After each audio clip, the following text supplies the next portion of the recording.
It was a bitterly cold Tuesday evening in late November, and Bruce Hardy was still sitting in his office. The dull hum of fluorescent lights buzzed above him as he pored over the last pages of a contract that had to be finalized by Friday. Normally, Bruce wasn't one to procrastinate, but lately, his motivation was as thin as the frost coating the windows. He sighed, stacking the documents into a neat pile and sliding them into the sleek mahogany cabinet behind his desk.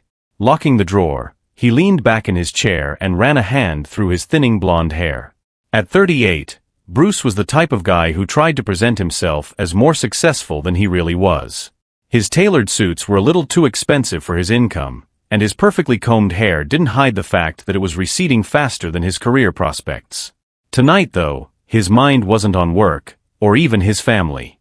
His thoughts were on Carrie, the blonde bombshell waiting for him at a hotel downtown. She wasn't his wife, Bridget. No, Carrie was his secret escape, a fiery distraction from the woman he'd grown tired of after a decade of marriage. Bruce's phone buzzed. A text. Sweet 606, can't wait for you. And a big lip kiss emoji. A grin crept across his face. Carrie had a way of making him feel like he was 20 again, carefree, powerful, unstoppable. He grabbed his cashmere overcoat, slipped it on over his suit, and checked his reflection in the office window. The pale, angular face staring back at him looked smug. By the time he reached the parking garage, the anticipation had him almost giddy. He strolled leisurely toward his car, his thoughts already in the hotel room. He didn't notice the shadowed figure leaning against a concrete pillar. Bruce never saw it coming. 1 second, he was fumbling with his car keys, his mind occupied with thoughts of Carrie. The next, a sharp, bone-crunching blow smashed into his face. His head snapped to the side, and he stumbled, slamming against a concrete pillar. Pain radiated from his nose, hot and blinding, as blood began to drip onto his cashmere coat. "What the?" was all he managed before a fist drove into his gut with the force of a sledgehammer. The air rushed out of his lungs, and his knees buckled. A swift kick to his groin sent him crumpling to the cold, damp floor of the parking garage. The world was spinning, the dim overhead lights blurring into streaks. Through the haze of pain, he could just make out the shape of his attacker, a man about 6 feet tall, broad-shouldered, wearing a dark wool coat and leather gloves. The guy looked like he belonged in a mob movie, not lurking in a corporate parking garage. Bruce tried to speak, but his words came out as a garbled moan. "Sure," the man said, crouching down beside him. His voice was calm, almost friendly. "Don't try to talk just yet. You've got a lot of blood running down your face, and it's not a good look for you. But don't worry. I'm here to help, in a way." The man gave Bruce a hard slap across the face, snapping him into sharper awareness. "Wake up, Bruce. We need to have a little chat." Bruce blinked up at him, dazed and terrified. Who are you?" The man tilted his head, like he was genuinely considering the question. "Who am I? Well, let's just say I'm a guy who knows a lot about you. Your job. Your family. Your dirty little secret." He gave a wry smile.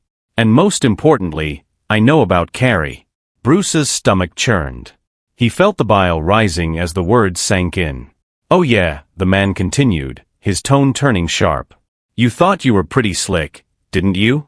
Sneaking around behind your wife's back, meeting your girlfriend at hotels. But you felt like James Bond, huh?" Bruce croaked, but the man cut him off with another slap. "No. You don't talk. Not yet. This is my show, Bruce, and I'm the one asking the questions." The man grabbed Bruce by the lapels of his coat, hauling him up until they were face to face. Bruce could smell the leather of his gloves and something faintly metallic, maybe blood, maybe something worse. "Do you know who I am?" the man asked, his voice dangerously low. Bruce shook his head weakly. The man leaned in closer, his eyes dark and unrelenting. "I'm Jack. Jack Hogan. Ring a bell." Bruce's heart sank. He'd heard Carrie mention her husband before, just in passing, as if he was some distant, inconsequential figure in her life. But now, staring into Jack Hogan's eyes, Bruce realized just how badly he'd underestimated the man. Jack smirked at Bruce's expression. Ah, there it is. The look of a man who knows he's screwed. Jack released his grip on Bruce's coat, letting him slump back against the concrete pillar. Bruce's head thudded against it, and he winced, his hand weakly wiping at the blood trickling down his face. "You look like crap, Bruce," Jack said with mock concern, pacing a few steps away before turning back. "But don't worry, it's nothing compared to what I could have done. I figured we'd keep it civil, for now." Bruce tried to gather his thoughts, but his brain felt like it was swimming through molasses. It wasn't. Jack's laugh was sharp and humorless. "Don't even try to deny it. I've got everything I need, photos, dates, times. I even know about Suite 606. That's where you were headed, right? Thought you'd play house with my wife one more time." Bruce's mouth opened, but no words came out. "Listen carefully," Jack said, crouching in front of him. His tone was calm, almost conversational, but his eyes burned with cold fury. "You've had your fun, Bruce. Now it's time for consequences. You see, I don't take kindly to some two-bit lawyer screwing my wife and thinking he can walk away without paying the price." Bruce flinched at the word screwing, his face twisting with shame. "I've done my homework on you," Jack continued, his voice dropping lower. "You work for Hamilton and Ross, right? Decent firm, good reputation. A little out of your league, maybe, but you've been skating by. And guess what? Hogan Industries," he gestured to himself with mock grandeur, "is one of your firm's biggest clients." Bruce's stomach sank. He knew exactly where this was going. "Here's the deal," Jack said, his tone hardening. "By the end of January, you're going to quit. Pack up your little desk, write your resignation letter, and disappear. I don't care where you go, as long as it's not here. Because if I see your smug face anywhere near this city after that, well, let's just say tonight will feel like a warm hug compared to what comes next." Bruce's mind raced, but every avenue of escape felt blocked. He could lose his job, his reputation, everything he'd worked for. Why are you doing this?" Bruce managed to croak. Jack's smile returned, sharp and cruel. "Because it's personal, Bruce. You didn't just screw some random woman. You screwed my wife. And while I'm stuck dealing with the fallout of her betrayal, I figured you could share in the misery. Fair's fair, right?" Bruce said nothing, his face pale and clammy. "But wait, there's more," Jack said, standing up and reaching into his coat pocket. He pulled out a large envelope and tossed it into Bruce's lap. "Inside you'll find a little parting gift, some cash, a plane ticket to Mexico City, and photos of your activities with Carrie. Can consider it a starter kit for a new life." Bruce stared at the envelope, his hands trembling. What do you want me to do with this?" "Oh, you'll be delivering it to Carrie," Jack said, his tone casual. "You're going to meet her at the Hilton, just like you planned. But instead of your usual routine, you'll hand her that envelope, tell her it's over, and walk away. No tears, no drama, just a clean break. And if I don't?"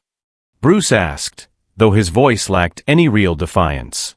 Jack leaned in close, his smile gone. "If you don't, I'll make sure every person in your life, your boss, your wife, your kids, sees what you've been up to. And trust me, Bruce, I've got the receipts." The weight of Jack's threat pressed down on Bruce like a ton of bricks. He nodded weakly, too broken to argue. "Good," Jack said, straightening up. "Now, go clean yourself up. You've got a date to cancel." With that, Jack turned and strode toward the elevator, leaving Bruce slumped on the cold floor, bleeding, broken, and utterly defeated. Bruce sat in his car for what felt like an eternity, staring blankly at the steering wheel. His face throbbed, his nose still dripping blood despite the tissue stuffed into one nostril. His head pounded for more than just the physical beating. It was the weight of everything Jack had said, everything he now had to do. He didn't want to go to the Hilton. He didn't want to see Carrie. But Jack's threats left him no choice. With shaking hands, Bruce started the car and drove downtown. The lights of the city blurred in his vision, the world outside the windshield feeling distant and surreal. When he pulled into the Hilton's parking lot, he sat there for another few minutes, trying to compose himself. He looked in the rearview mirror and winced at his swollen, bloodied face.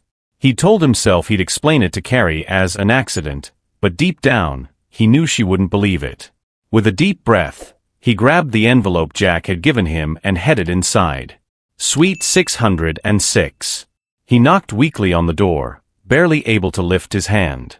Carrie opened it almost immediately, her face lighting up, at first. "Bruce!" she exclaimed, her voice full of warmth. But then she froze, her eyes locking onto the bruises, the swollen nose, the bloodied eyebrow. "Oh my God! What happened to you?" Bruce pushed past her into the suite, closing the door behind him. He couldn't bear to look at her, not yet. I ran into some trouble," he muttered. "Trouble? What kind of trouble?" "Bruce, who did this to you?" She reached for his face, but he stepped back, avoiding her touch. "It doesn't matter," he said, his voice hollow. "What matters is that this," he gestured between them, "is over." Carrie's expression shifted from concern to confusion. "Over?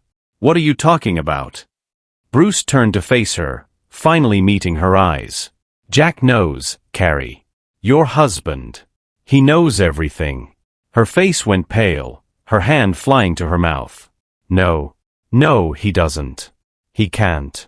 "He can," Bruce said bitterly, thrusting the envelope into her hands. "And he does. He gave me this to give to you. Said it's all the evidence he needs. Photos, times, places. He's done, Carrie. With you, with this marriage, with everything." Carrie opened the envelope with trembling fingers, pulling out the photos. Her face crumpled as she flipped through them, tears welling in her eyes. "Oh my God.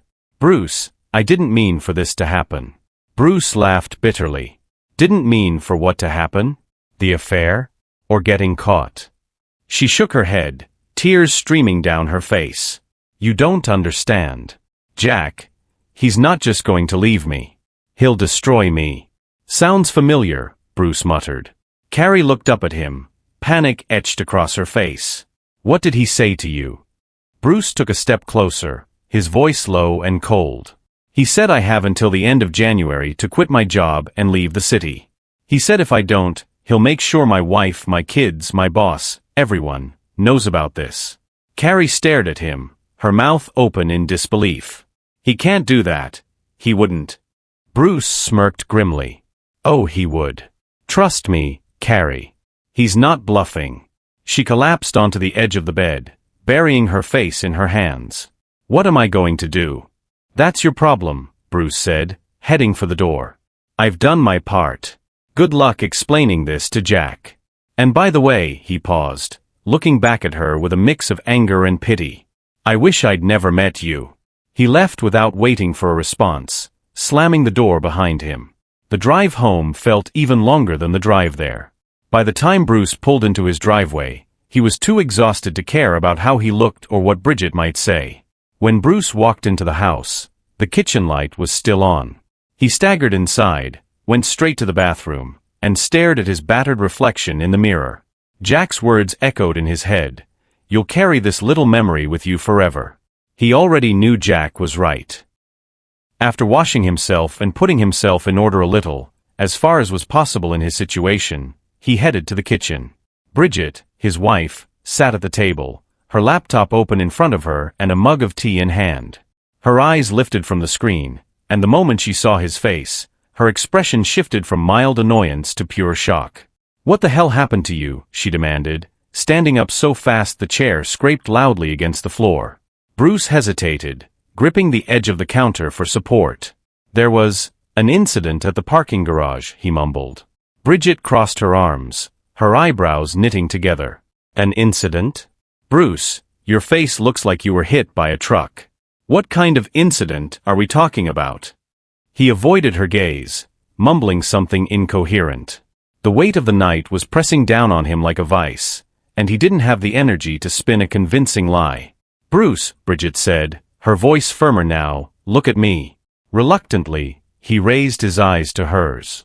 She stared at him for a long moment, and he could see the wheels turning in her head. "You're lying," she said finally, her tone sharp. "Whatever happened, you're not telling me the truth." His shoulders sagged. "Can we not do this right now? I'm exhausted."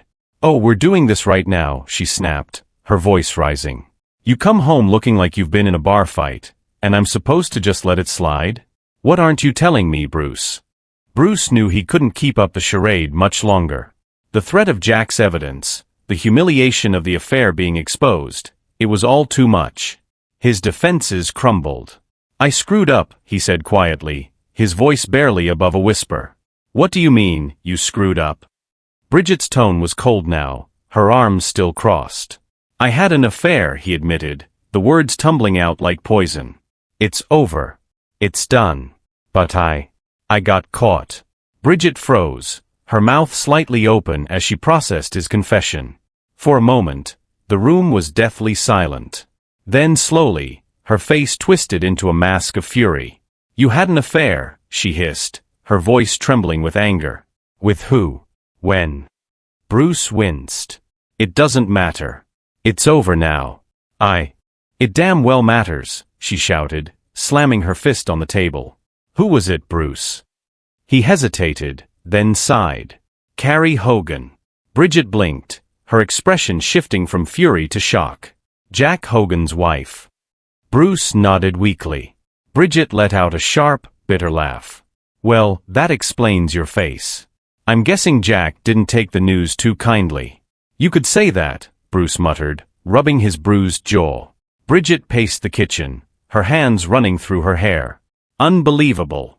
After everything I've done for this family, for you go and pull this crap." She stopped and glared at him. "You're pathetic." Bruce didn't argue. He didn't have the energy or the moral high ground. "You know what, Bruce?" Bridget said, her voice ice cold. "You're sleeping on the couch tonight. Tomorrow, we're having a long conversation about what happens next. And don't think for a second you're off the hook." The weeks that followed were a blur of consequences for Bruce. At work, the rumors started almost immediately. Jack Hogan's company pulled their business from Hamilton and Ross, and Bruce's colleagues began treating him like a pariah.